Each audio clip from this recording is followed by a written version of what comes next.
هذا النور شفاء صدور. ای نام تو بهترین سرآغاز، به نام تو کی نامه کنم باز. اما بعد، السلام علیکم و رحمت الله و برکاته. سخنهای زیبا از حضرت عمر رضی الله تعالی عنه. یکم، گریه نکردن از سختی دل است. دوم، سختی دل از گناه زیاد است. سوم، گناه زیاد از آرزوهای زیاد است. چهارم، آرزوهای زیاد از فراموشی مرگ است. پنجم، فراموشی مرگ از محبت زیاد به مال دنیا است. ششم، محبت به مال دنیا سرآغاز همه خطا است. دعای سحرگاهی.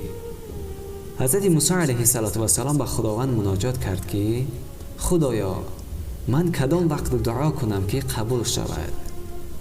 الله تعالی فرمود ای موسی، من رب تو هستم و تو بنده من هستی.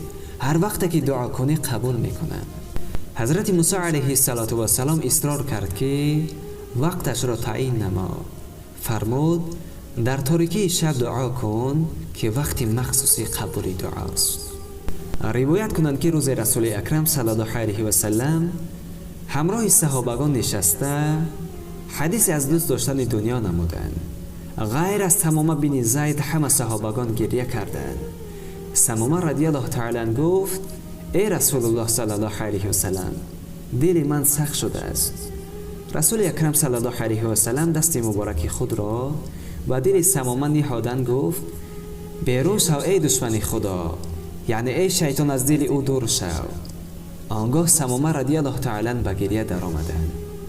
رسول اکرم صلی الله علیه و سلم فرمودند که سختی چشم از سختی دل است و سختی دل از بسیاری گناه است و بسیاری گناه از فراموشی مرگ است و فراموش کردن مرگ از کار بسیار است و کار کردن بسیار از دوست داشتن دنیا است و دوست داشتن دنیا سر همه گناهان است.